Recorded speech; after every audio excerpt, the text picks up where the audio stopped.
esta alianza económica, digamos, en la que él pone los primeros dos ministros de Economía, primero Roy, que muere muy tempranamente, y después Rapanelli.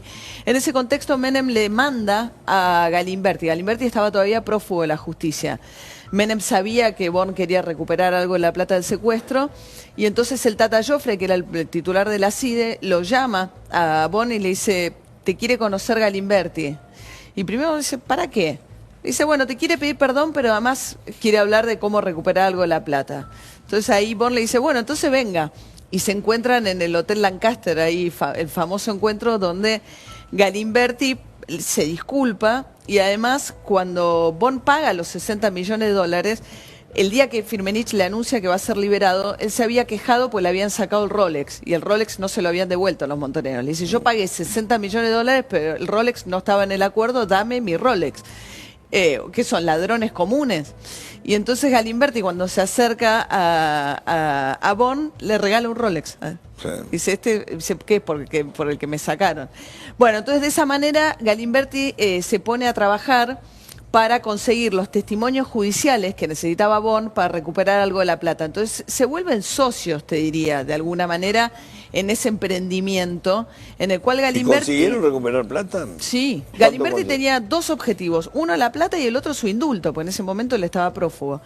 Mira, Chiche, la plata eso es genial, porque es otro expediente judicial del cual no quedó asentado en el expediente la cifra exacta.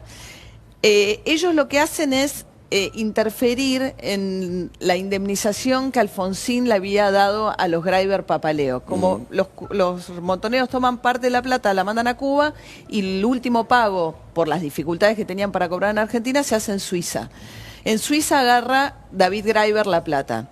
Graiber muere en ese accidente tan sospechado. Y entonces después Alfonsín indemniza a los Graiber por lo que le había sacado la dictadura, que le había sacado todas las empresas que tenían aquí en el país. Y entonces lo que hacen ellos, de la mano de Romero Victorica y con mucha ayuda de César Arias, que era el secretario de Justicia y demás, es que embargan la indemnización que todavía estaban cobrando en cuota los Graiber, y dicen, bueno, esa plata, ojo, no es de Graiber, esa plata es de los montoneros, esa plata que es de los Bon, que se la dieron los montoneros.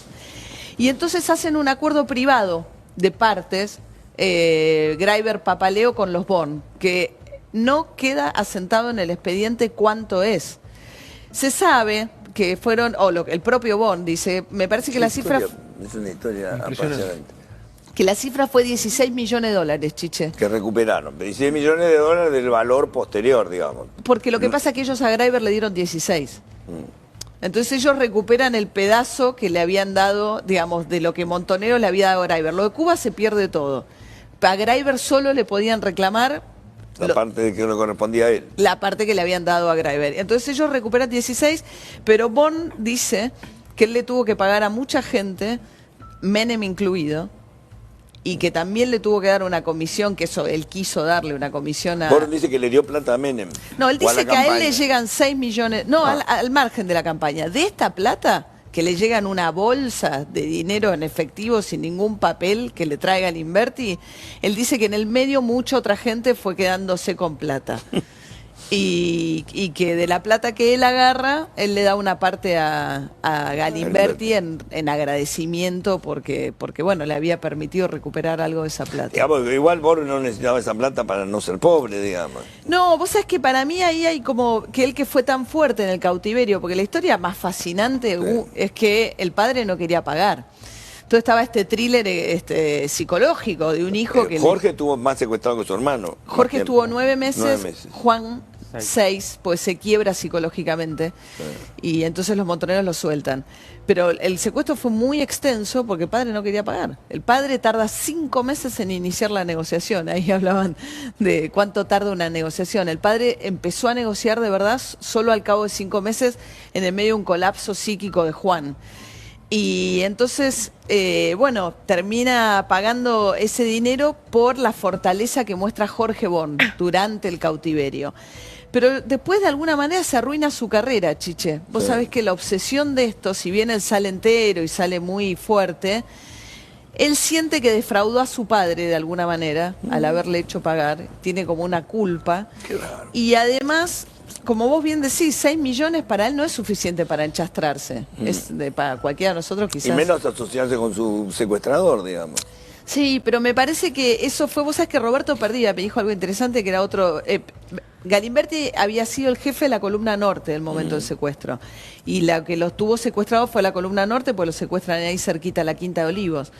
Y después vos sabés que están incluso identificados los lugares donde estuvieron detenidos y todo, en Carapachay, ahí muy cerquita del shopping ese de zona norte.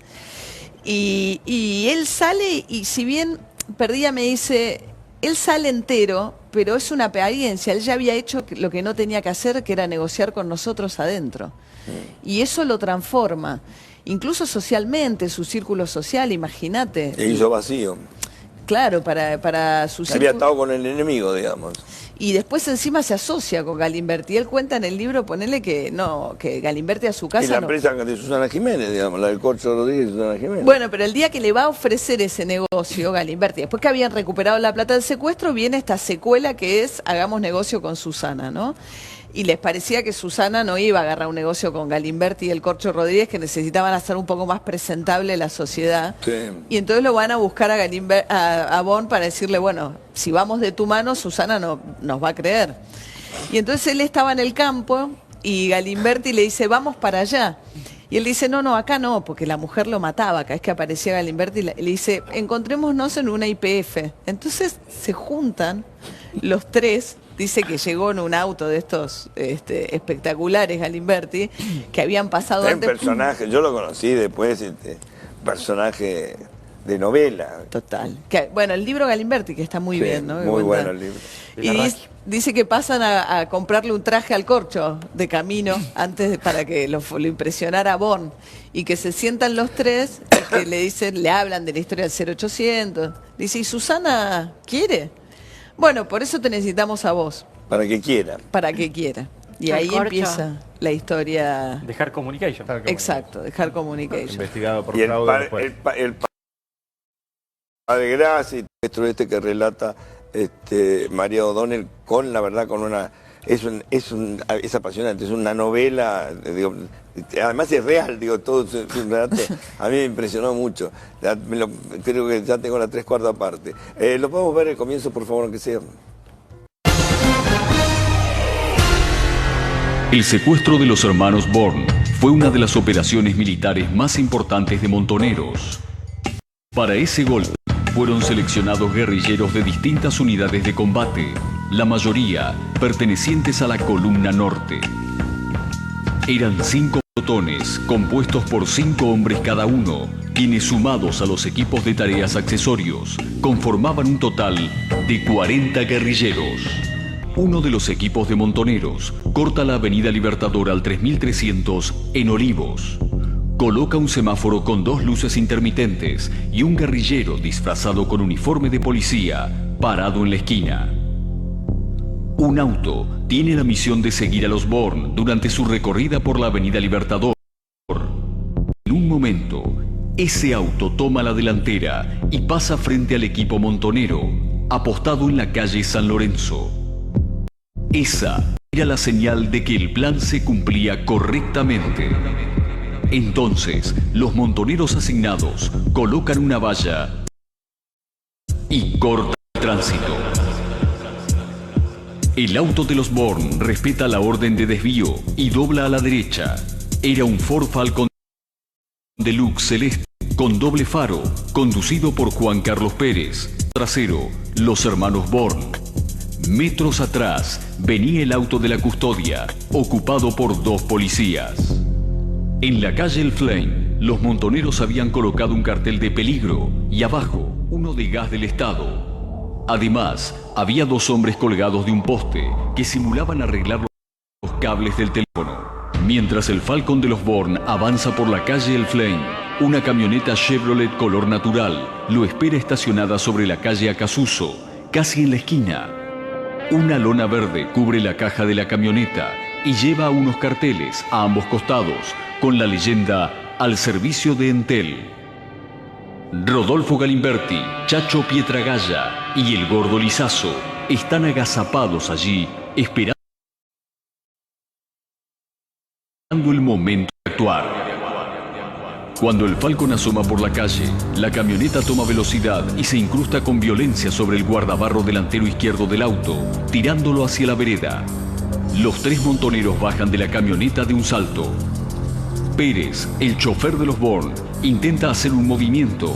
Entonces Galimberti, Chacho, Pietragalla lanzan una ráfaga de balas sobre su cuerpo que revienta la ventanilla del conductor y el parabrisas. En el lugar del secuestro, un custodio empezó a pedir una ambulancia a los gritos. Junto a él, el primo de los Born está tendido ensangrentado en la vereda y Juan Carlos Pérez yace muerto sobre el volante.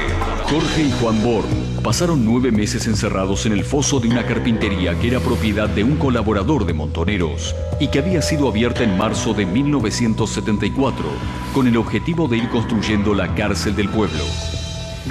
La organización había arreglado un trato cordial con los Born. Tenían permitido leer libros de economía, política y novelas, y de vez en cuando les acercaban el suplemento financiero del diario. Rodolfo Galimberti odiaba a Born. Lo veía como el exponente más claro de la oligarquía ligada al Imperio Británico.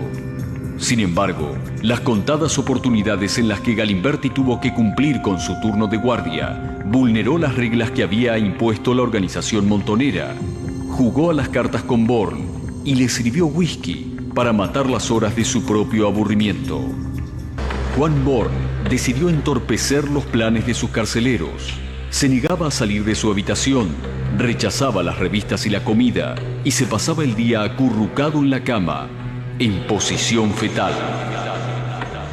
Alertada por esta situación, la conducción de Montoneros decidió enviarle un médico psiquiatra que luego de 2 visitas elaboró un diagnóstico rápido. Yo puedo darle una medicación para que le baje el nivel de ansiedad y angustia. Puede llegar a tranquilizarse, pero van a tener que largarlo, porque no va a haber manera de tenerlo mucho tiempo ahí adentro. Su hermano ya no aguanta más, queremos liberarlo, le dijo Galimberti. A partir de ese momento, fue Jorge Born quien tomó el comando de las negociaciones y le hizo llegar a su padre, Jorge Born II, una cinta grabada desde su reclusión, donde detallaba un plan de ingeniería financiera para poder pagar los $60 millones sin afectar el patrimonio de las empresas del grupo. En los días siguientes, el padre de los hermanos Born aceptó pagar $10 millones por el rescate de sus hijos, pero era tanta la diferencia en juego que el diálogo con los secuestradores se estancó. Pasaba el tiempo y la situación se volvía cada vez más crítica, pero Montoneros no cedía en sus exigencias. En marzo de 1975, fue otra vez Jorge Born desde su celda quien logró acercar a las partes y posibilitó la liberación de su hermano Juan. Born padre acordó entregar $30 millones en varios pagos y además aceptó pagar una cifra similar por la futura liberación de Jorge. El 20 de junio de 1975, Montoneros finalmente liberaría a Jorge Born. Mario Firmenich ofreció una conferencia de prensa donde explicó las condiciones del acuerdo. Born estaba a su lado con los pómulos hundidos, barba tipo candado y gruesos anteojos negros. Detrás suyo colgaba una bandera de Montoneros. 2 corresponsales de prensa extranjeros lo acompañaron hasta la estación de tren, donde un auto de la empresa lo pasó a buscar para llevarlo de regreso a su casa. Esos $60 millones de rescate eran una suma que ninguna otra organización terrorista en el mundo había logrado jamás. Precisamente el objeto